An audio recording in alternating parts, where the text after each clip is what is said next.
Welcome to Betrayal Recovery Radio, the official podcast of APSATS, the Association of Partners of Sex Addict Trauma Specialists, hosted by Dr. Jake Porter. APSATS is a nonprofit organization providing professional training and compassionate support to partners affected by problematic sexual behavior and betrayal trauma. In each episode, Dr. Jake guides a conversation of enlightening insights and practical tools to empower those affected by sex addiction and betrayal trauma to use their voices and live their values. The mission of Betrayal Recovery Radio is to offer hope to those in need of healing and growth to those moving through grief. And now, here's your host, Dr. Jake Porter. Welcome to this episode of Betrayal Recovery Radio. I am Dr. Jake Porter, and here we go again talking about the subject of grief. We talk about this a lot on Betrayal Recovery Radio because it is such an important part of the process of healing from betrayal and the trauma of discovering hidden betrayal. So today, I'm going to be joined with someone who I consider a friend, a great colleague, an APSATS board member. She is one of the new trainers for APSATS Cornerstone Training, the Multidimensional Partner Trauma Model Training, Kat Etherington. Kat is the Director of Recovery for Naked Truth Project. She lives in Durham in the northeast of England, and she is a certified professional coach and integrative counselor working with individuals and couples impacted by problematic sexual behavior and betrayal. Kat was the first ever European practitioner to be certified by APSATS and now serves, like I said, on the board of directors. She and her team of practitioners support individuals and couples all around the world with their online programs and sessions. In this conversation with Kat today, we're going to get into the nitty-gritty of what grief really is, what it has to do with betrayal, and how people begin to actually move through the process of mourning after discovering hidden betrayal. And I know that this will be an impactful conversation to many, regardless of where you are in the process of healing from betrayal.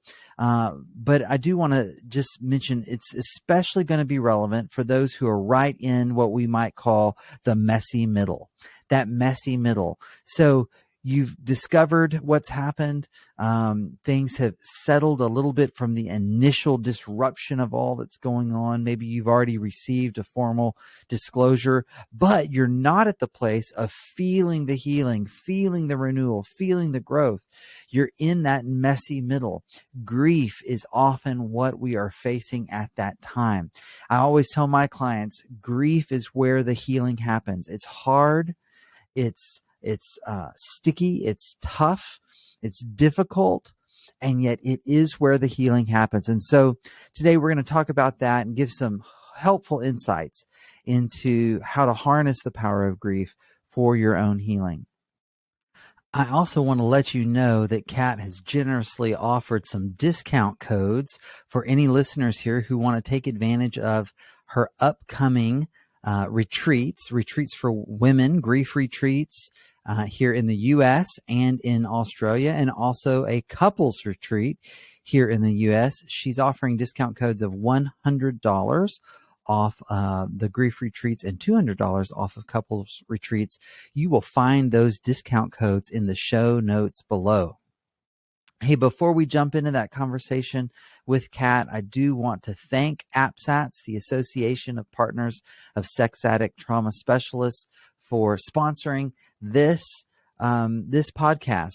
This is the official podcast of APSATS, and APSATS is a group that advocates for the care of betrayed partners and also works to train professionals who work with those who've been betrayed. And to that end, there are a lot of opportunities coming up to learn from APSATS. On April the 13th and 14th, Jessica Edens will be presenting on betrayed families, support for children and families in the aftermath of discovery. The next month, May the 5th, Dan Drake will be presenting Boundaries for the Sex Addict, how to delicately manage safety for both partner and addict. And then coming up June 2nd, Ray Galen Emerson is presenting Alone in the Aftermath, using the multidimensional partner trauma model with survivors of betrayal-related divorce. And then, of course, AppStat's cornerstone training in the multidimensional partner trauma. This 4-day training will take place again in June 6th through the 9th. You can find out more about all of these events, find the calendar, find out how to register online at appsats.org. That's APSATS.org. All right, let's jump in now to my conversation with my friend and colleague, Kat Etherington.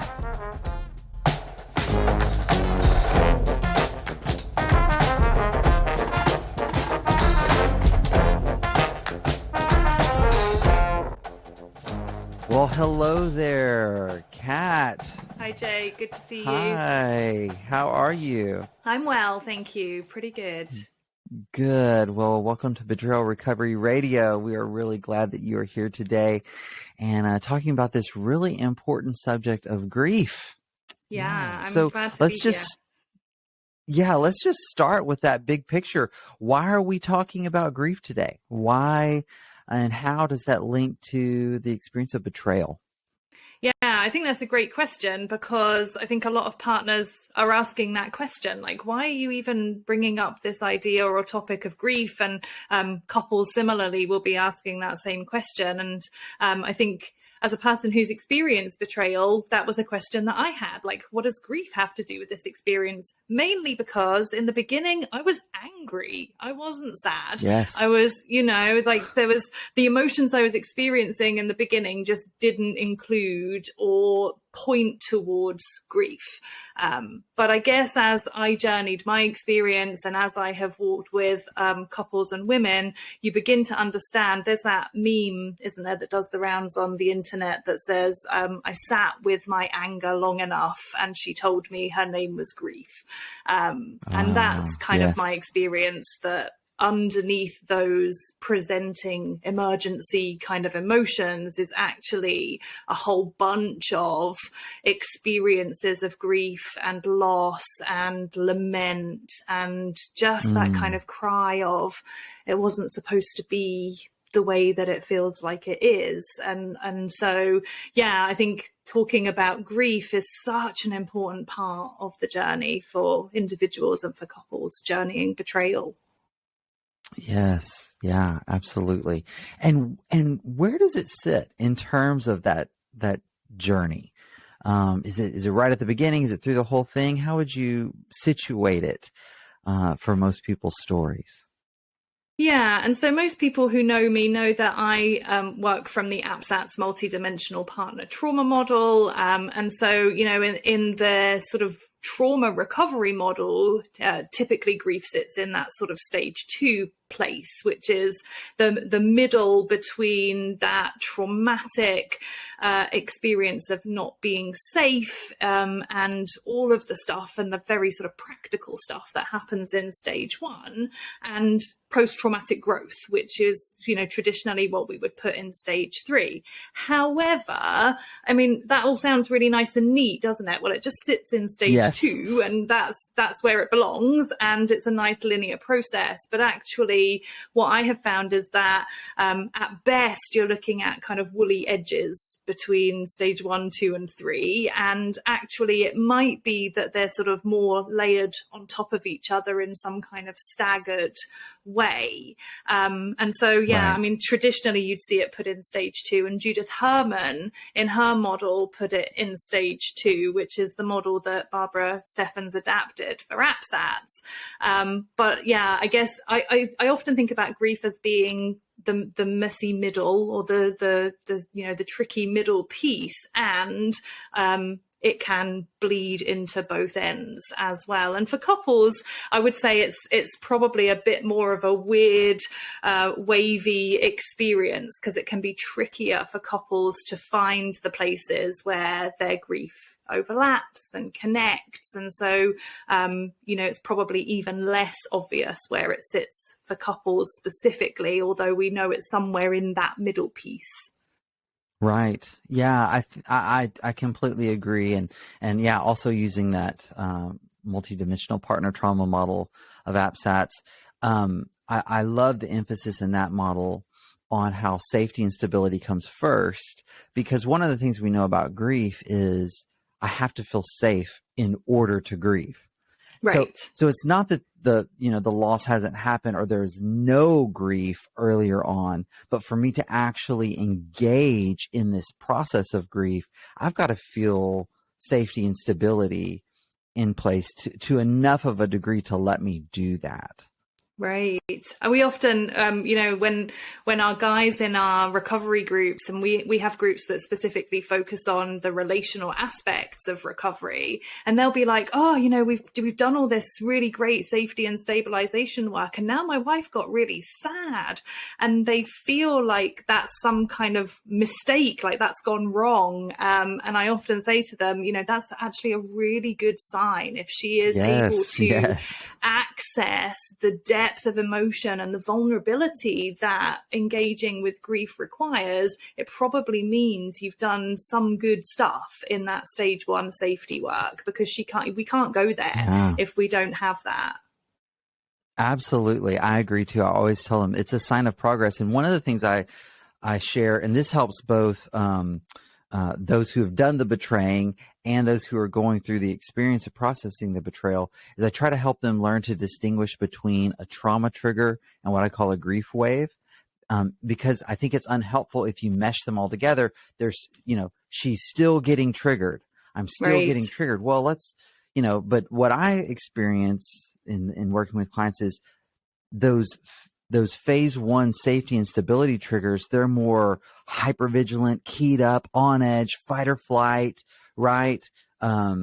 Versus the stage 2, these waves of grief that well up from inside, intense feelings of sadness or anger. That's a very different experience. And I've had partners go, oh yeah, that is happening. That is a difference. That's progress. That's movement forward. Yeah, I learned that from you, actually, and began using that when I was working with partners. And it's such a helpful differentiation, because actually that word trigger is kind of overused in the trauma community, I think. And so, even when we teach on triggers, one of the things we're trying to teach our clients is, a trauma trigger is like a specific thing. It's not any unwanted emotional experience. You don't necessarily get triggered because your husband, I don't know, doesn't carry his socks up the stairs. That might upset you. It might frustrate you, but it's probably not a trauma trigger, right? And that differentiation is super helpful. And with grief, likewise. Sometimes I use a model of, some people have talked about the grief spiral and about how you might kind of go round grief at a deeper level. But I have often kind of conceptualized grief as being more like a ripple, like when you drop a pebble into a pond and you have this expanding wave that comes out from it. Because what I love about that is when people, they hit something that brings up grief and they feel like that's a step backwards, when actually often that experience is only possible because of the expansion that's taking place, the growth in their awareness. Something that they didn't even know was lost is now in their awareness. And so all of that actually signifies growth. But for the person experiencing it, they're just like, no, how am I back in grief again? And it feels like a never-ending process for them. Yeah. So let's dive in a little deeper into grief itself, now that we've talked about sort of where it's situated in the process, and maybe even define some terms here. So we talk about grief, but we also talk about mourning. What's the difference between grief and mourning? Yeah, I love to actually make that differentiation, because I think it helps people think about what it means to engage with grief. So when I'm teaching about the grief associated with betrayal, I like to differentiate between grief as a sort of a noun, like grief is a thing that exists. And so if you think about grief as the sort of emotional experience that comes with loss, whereas mourning, that's like a verb, the verb to mourn. It implies action, it implies activity. And so that's the sort of process that we can engage with to go through grief. So grief is the feeling, mourning is the action of choosing to process through grief. And I think that's helpful because it kind of gives us a clue. Oh, there is something to do. There is a verb, an action word, to mourn. Yes, I love that. And another thing that we both know in working with individuals and couples is that many people get stuck here at this place in the process. In fact, several years ago, I mean, that was my big observation, as I kind of thought about my own practice and my own work with clients and kind of surveyed the field more widely. It was as if we were really good at helping people. Okay, let's get them stable. Let's get them to disclosure. Let's get right. And then it was like, okay, now what? So why is it that so many partners, betrayed partners and couples get stuck in this grief process? Well, if I was going to answer that really authentically, I would say because it sucks. Like grief is not fun. And no. I pulled out a quote from Judith Herman's book, Trauma and Recovery, which is one that we use in our teaching webinar on grief, because I think Judith Herman really sums up why people don't want to do the grief work. And she says this, she says, the second stage of recovery has a timeless quality that is frightening. She says the reconstruction of the trauma requires immersion in a past experience which is frozen in time. And she says the descent into mourning feels like a surrender to tears which are endless. And she says people often ask how long this painful process will last. And of course, there's no fixed answer to that question, only the assurance that it can't be bypassed or hurried, and that it will surely take longer than they want it to take, but it will not go on forever. Wow. How have I never heard that quote before? Now I'm going to be doesn't that sum it up? That is so well stated. And so we could spend the rest of our time unpacking that quote. But yeah, that timeless quality to grief, that makes so much sense. Oh, wow. That's beautiful, Kat. And because trauma is, this inability to differentiate what is past and what is present. Right. And I guess you spend a lot of energy in your stage 1 trigger management work, like trying to learn that skill. And so I guess it probably feels counterintuitive to then go hang out in the grief, because hang on, I've just spent a whole lot of time learning how to be present. And now you're asking me to go sit in this frozen, timeless experience of the past. And so I can see how that probably feels quite counterintuitive.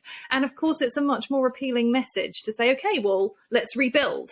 Okay, I sometimes use the metaphor for trauma of like an earthquake. And it's like, okay, so we went in, we made sure that the ceiling wasn't going to fall down. We cleaned up the stuff that had sharp edges. We kind of made it safe. Our natural inclination is to now, okay, let's paint the walls. Let's make it look pretty again. Let's make it feel like a home again. And so when we say, actually, let's meticulously pick through the rubble and look at everything that is now broken or damaged, and like who really wants to do that? Yeah. That is so powerful. And so as people do begin to try to face that and engage that process, go back there and sit in it, what prevents people, or I'm sorry, what happens, if they don't do that? I think that's what I'm trying to ask, is what happens if someone is looking at that saying, I don't want any part of that. I don't want to go there. I don't want to go back there. I just did all this work. What's at risk by not engaging in that mourning process of their grief? Well, it's really simple. If we choose to ignore it, it shows up uninvited and unexpected. And so you sort of recreate that trigger experience with a different emotional state, right? So we're not quite getting hijacked in our trauma, but like you said, these grief waves are going to come and make themselves known. And it's not fun, and it will get in the way of the rebuilding work that we're trying to do. So when we sort of talk about grief in our groups, do you know that children's book, We're Going on a Bear Hunt? That's the one we always refer to, because the story says, they meet these series of obstacles along the way, and you can't go over it, and you can't go under it, and you can't go around it. You have to go through it. And grief is that. It's the thing that's going to get in your way as you continue to journey towards rebuilding your own life or your relationship or whatever you're rebuilding. And it's going to continue to be present with you without your consent, without your participation. And you're going to find that it's going to trip you up. And so it's one of those things, I'm afraid, that you can't go over it, and you can't go under it, and you can't go around it. So you have to go through. Yeah. And that makes so much sense, that explanation with one of the ways I understand the grief process as being a meaning making process, right? What does it mean that this has happened? What does it mean that this is my story? How do I live in this world where this has happened? And so without going through it, if I try to go around it, if I try to go over it, I'm going to continually be really butting up against the reality that this thing has happened. Right. I have to process what it means that this has happened in order to sort of have a sense of agency to move forward in my own life. Right. And I think that's another part of the resistance, Jake, is, we often talk about, I talk a lot about power and choice, that those are two of the key components of recovery from trauma, because trauma is a disempowered, choiceless experience. And so we're trying to restore that power and choice. And actually, as chaotic and intense as the stage one part of this journey is, it's often a place where you can find empowerment, you can make choices, you can, all of that is being restored in stage one. And so if we're doing a great job in stage one, we're getting our people to a place where they're beginning to feel empowered and like they have choices. And then it feels like you're sort of putting the brakes on that a little bit to say, now we need to go deal with the grief. And so, again, I think that's part of the resistance, is like, I don't want to give up this power and choice that I've worked so hard to create for myself. And of course, you're not really doing that. If you're making a choice to engage in the process of mourning, then you are making that choice. But I think that's the fear, is that somehow we're going to have to give up some of that newfound power and choice. Yeah. And so that might be one reason people are kind of resistant to diving in and doing the grief work. What are some other things that prevent people from processing their grief? I think fear is the big one. Like, I have heard every iteration of I might not survive. Like, if I start to cry, I might never stop. If I begin to feel this, I might get overwhelmed. And something in the sort of nervous system is really experiencing that fear as a survival threat. Like, it might be so big that I might actually die. And it sounds kind of silly to say that out loud, but people are saying that, and they are experiencing that feeling of, this just is so big that it feels like I might not make it through to the other side. Wow. Yeah. Just yesterday, I was actually teaching a course, a doctoral seminar for a doctor of professional counseling program. And the students were doing a bunch of presentations, and they were all on different assessment tools. Everyone had to present on a different assessment tool. And someone presented on an assessment tool for something called prolonged grief disorder. And And even though the questions specifically kept referring to the death of somebody, what kept coming up for me is all of the symptoms around what they were labeling as the bereavement, the actual loss, the death of someone, applied to betrayed partners. And before I could say it, when the presentation was over, someone else spoke up and said, I've got clients who feel that way about a relationship. And it was such a striking example of what you're saying here. Like, it feels completely overwhelming. It feels like too much. It feels like it could kill me. Like my heart can't survive this. Those were the kind of things in the assessment. And so, yeah, it's like a literal heartbreak, isn't it? You know, and you hear people talk about the physical experience of that. It does show up in the body, and they feel the pain and the heaviness in the chest, and they feel that kind of heartbroken feeling that can only come with this kind of experience. I did some counseling with people who had lost loved ones in the pandemic, and you know, strikingly similar experience, as you were just saying. You know, they're experiencing the same resistances. A big part of bereavement loss is, I just don't want it to be true. I don't want them to not be here anymore. I don't want to accept that this thing is real. And so there's lots of, you know, part of that defense mechanism is the denial. Like they don't want to go there because that will mean it's really real. And so there's a whole lot of crossover with bereavement death and non-death loss. Yeah, for sure.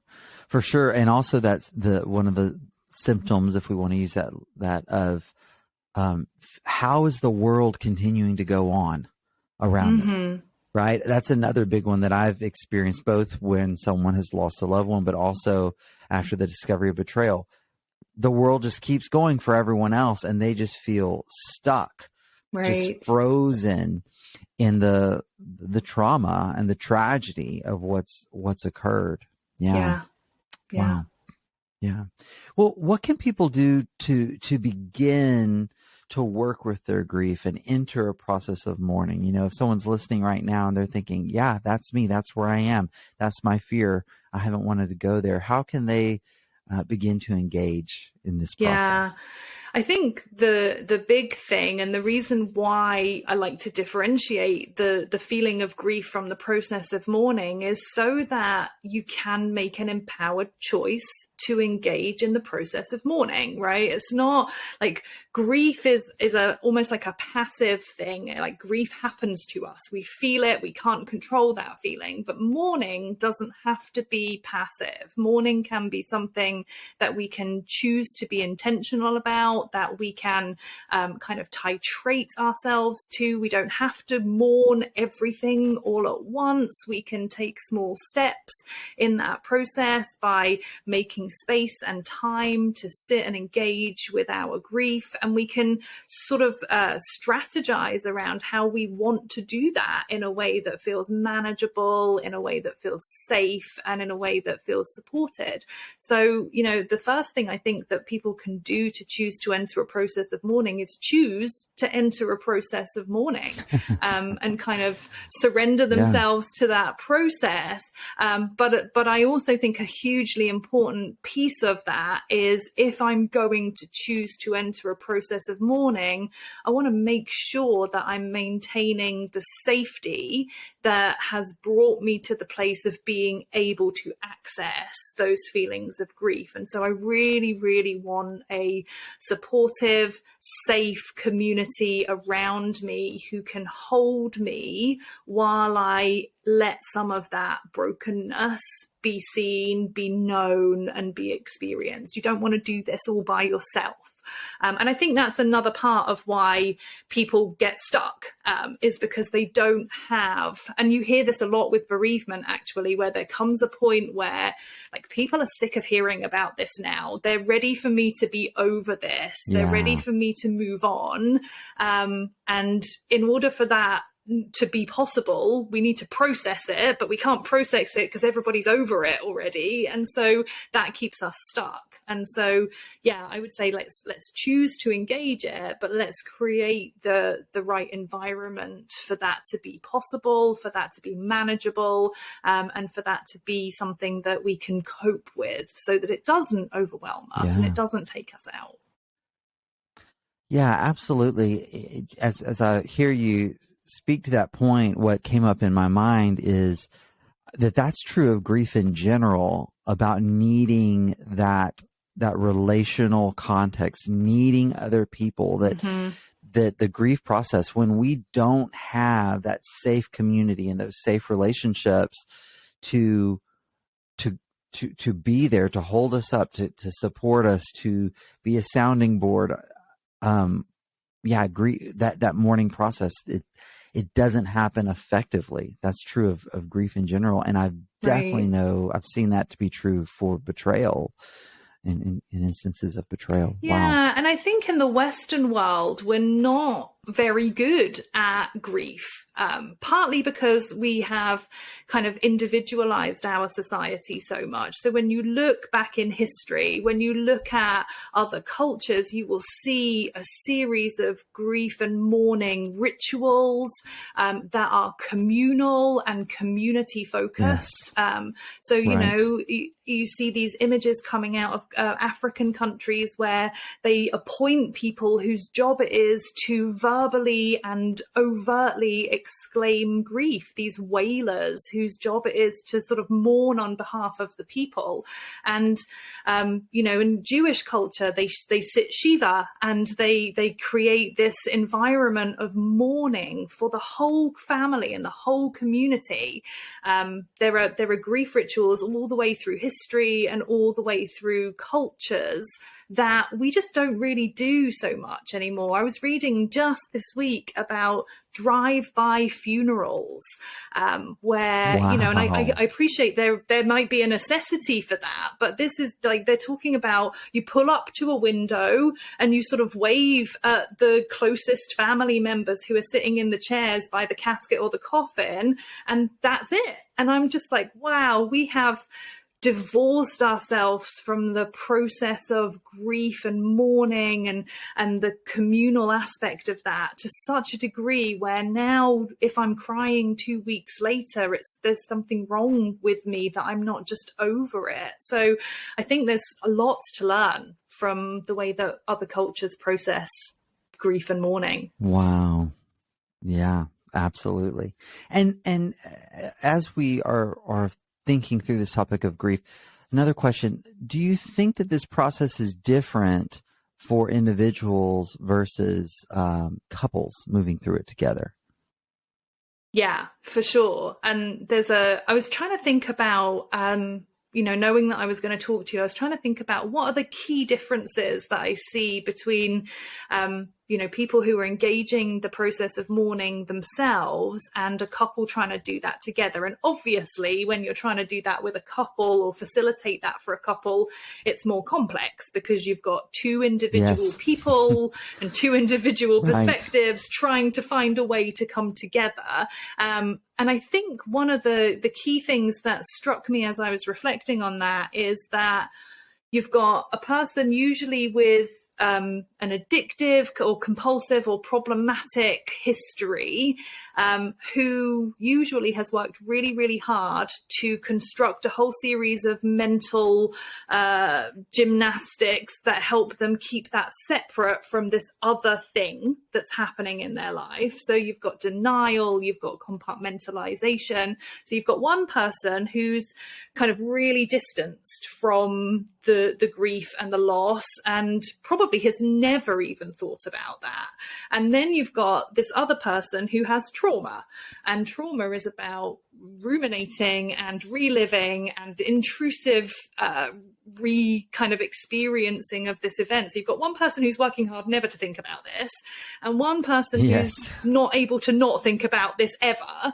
And what you're trying to do is find some middle ground in there, which involves kind of calling this person out of a cave and this person down from a kind of, you know, soapbox or whatever. And so it's really it's really challenging, I think, to create some middle ground in there that they can connect over because of how different their perspectives are around this. Yes. Oh, absolutely. I think that's so well said. And again, I mentioned this earlier, conceptualizing of grief is a meaning-making process. What does it mean that this happened? It's a lot easier to do that on your own. Yeah. Not on your own, like as in totally isolated, but if I get to decide what my meaning is without regard to what your meaning of the event is, that's a much more straightforward process than, okay, we're going to try to continue to be a couple and come up with a shared meaning of what's happened, because we want to have a shared understanding of where we're going from here.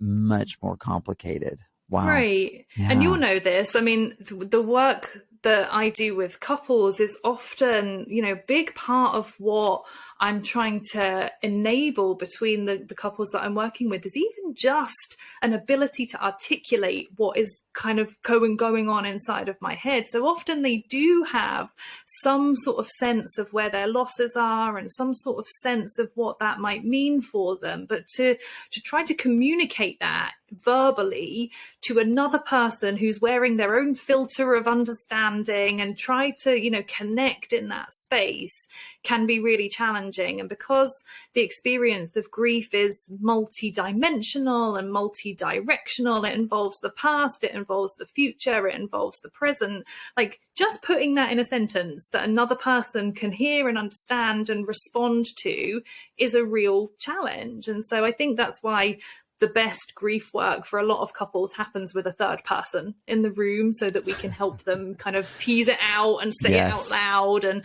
be received by that other person. Yes. Well said. Well said. Well, so what begins to happen? What changes when someone does engage that process of mourning and they begin to actually let their grief be expressed and experienced and acknowledged? I sometimes talk about that process of mourning as being like soul care, because I think grief, like it comes from such a deep place that, it's really an invitation to kind of go inward and be with yourself, which I think is just a really beautiful gift to give yourself, and, quite countercultural based on what I was saying about how we typically approach grief and mourning as a culture. And so when we can begin to do that, I think transformation happens. We begin to meet ourselves in a new way. We begin to, like you said, kind of make meaning and translate our experiences into something that can make sense. It's like a sense-making process. For the partner, often the grieving and mourning process is where they will really learn about their sense of intuition, discernment, inner knowing. If they don't go back to those places, sometimes I call that breadcrumbing, like Hansel and Gretel, they left this little trail of breadcrumbs. And like for the partner, often what they're doing is going back and picking up those little breadcrumbs and going, I knew it. I knew something was wrong here. And engaging with the process of mourning often is where they go find those little breadcrumbs and they begin to learn, I can trust myself. I can trust my intuition. And that's super helpful for them. I think in the process of mourning in couples work, that is really the place that I see the men that we work with, and I'm using those terms because typically for the work that we do, it's men who, it's the male betrayer and the female partner. So typically in the couples grief work is where I see the person with who committed the betrayal really stretched, like they're doing all they can to stay in this and really hear and really learn. And this is where, in my experience, they are growing exponentially in their own awareness.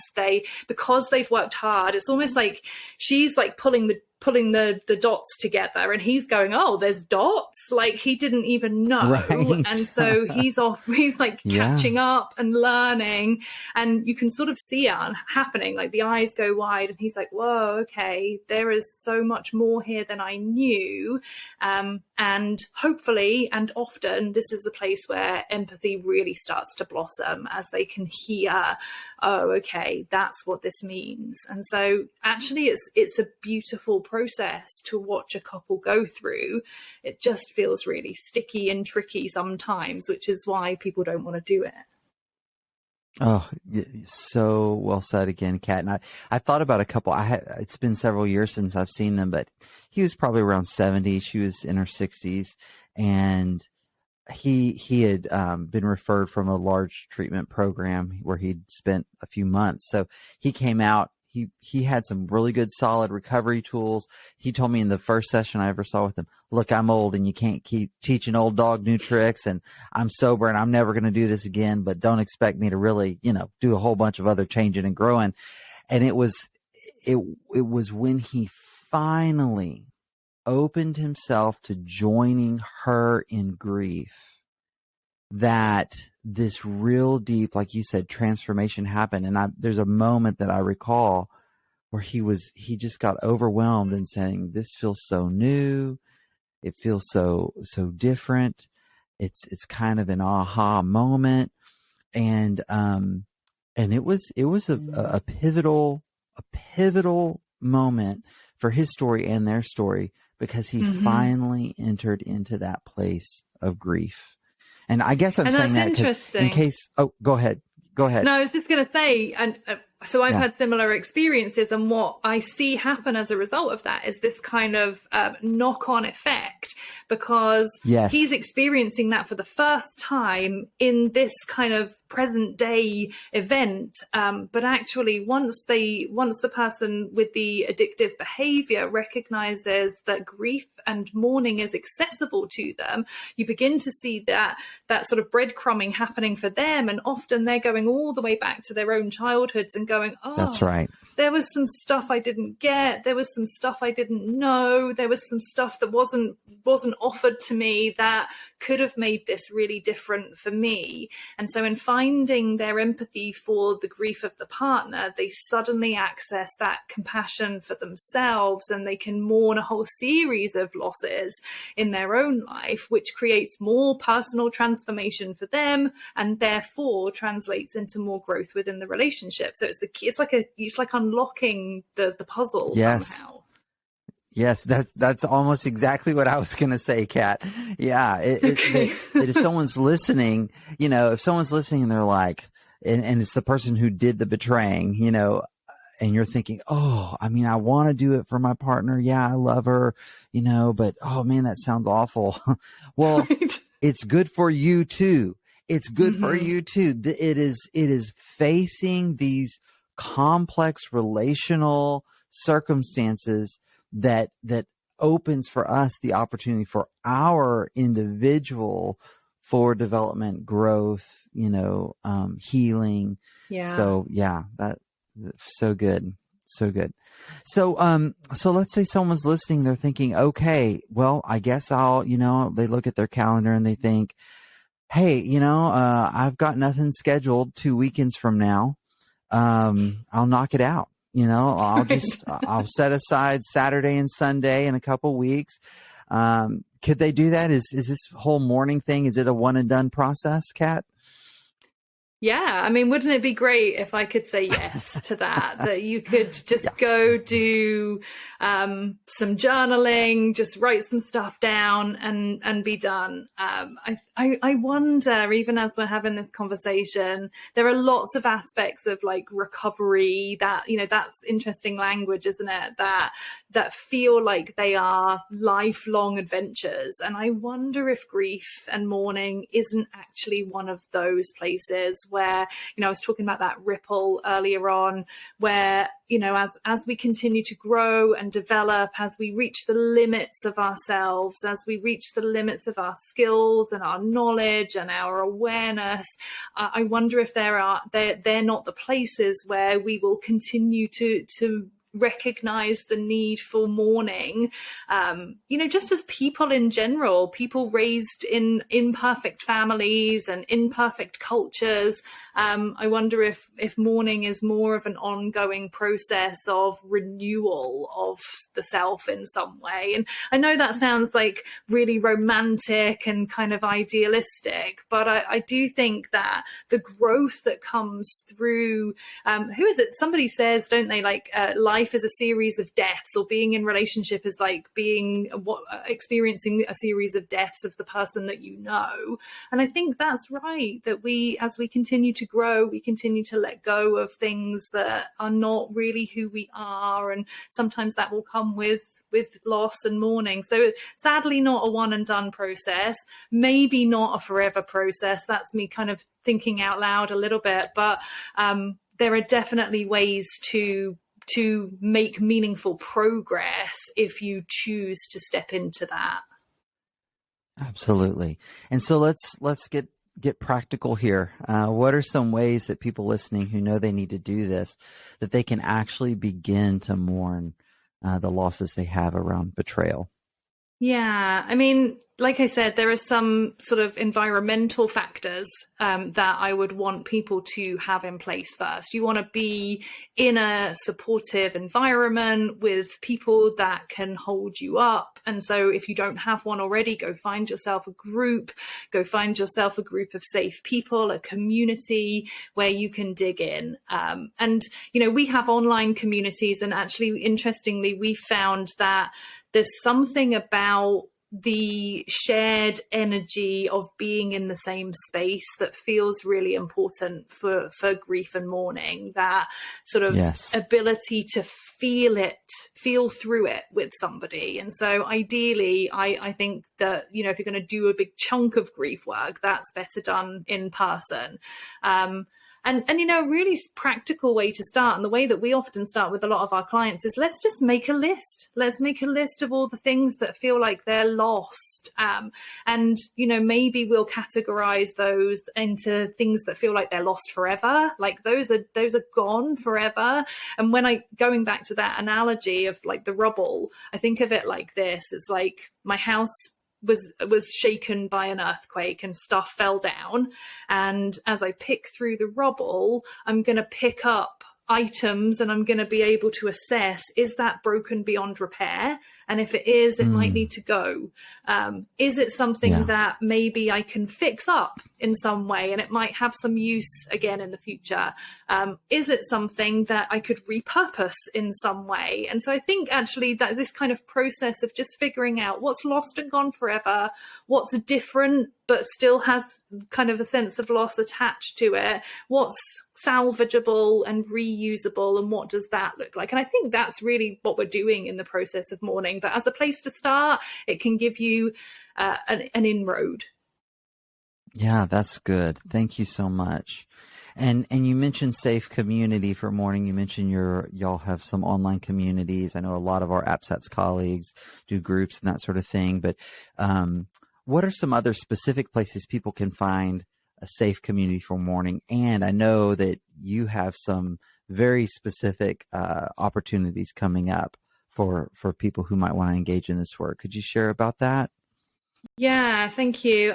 So, as I said, although we've been doing online work with partners and couples for a really long time, and that's the benefit of having longer term communities with clients in them, isn't it? You get to learn what really works and what is missing from your process. And I think what we noticed is that tangible presence of other human beings was something we really felt we wanted to be able to offer to our clients. And so we started running retreats that are specifically focused on betrayal related grief for our partners, partly so that especially if they are part of a coupleship, it kind of gave them a chance to clear some of that a little bit, so that they could come back into the relationship and be a bit more able to articulate what they wanted and needed to share with their partner. But also because there is something just super special about betrayed partners communities that is so very safe and so very healing in its safety that we just loved bringing these women together to do that work together. And so, yeah, I wanted to share about some upcoming retreats that we're running in the US, and for the first ever time in Australia, which we're super excited about, because we've been hearing how few resources there are down there. So you can come and spend a weekend with us engaging in those communal, ritualistic grief and mourning processes. And we're also doing a couples retreat in the US this year, which has elements of looking back and mourning together, as well as elements of kind of taking stock of where things are now and looking to the future. And so I wanted to make sure that your listeners got to hear about those opportunities to come and join our safe communities. Yeah, absolutely. And of course, we'll have the links in the show notes, but in case someone's, listening while they're driving or running or something like that, where could they go online, Kat, to learn more? Yeah, they can go to nakedtruthproject.com, and there's a drop-down menu that says Get Help. And there's a link on there that will take you to the pages that talk about our retreats. Okay. Thank you, Kat. Well, I really appreciate you coming on, and I really appreciate this topic. You have such great insights and such a great way of explaining and teaching things, which is why you're one of the new trainers for AppSats. That's also some big headline news. Yes, Kat will be one of the new trainers for AppSats Multidimensional Partner Trauma Model training. One of those coming up in June, I believe, right? That's right. So you and Stacy will be taking that on. So if you've gotten a lot from Kat and you're a professional in this field or want to be, that's another opportunity to look into and get to hear more from Kat. Yeah. Yeah, well, thank you so much Kat, for having me, Jake. Here. Yes, it was fabulous. I appreciate you. Yes. Oh, the crowd goes wild. You've been listening to Betrayal Recovery Radio, the official podcast of AppSats. If you've received help or hope from this episode, I encourage you to share it with someone you know. If you've not yet done so, please subscribe to our podcast on your favorite listening platform. Thank you for joining us. I'm Dr. Jake Porter, and you can always email me directly at jake@appsats.org. I'd love to hear your ideas, questions, or comments about the show. Until next time, keep choosing to use your voice and live your values. It's good for you and for this world.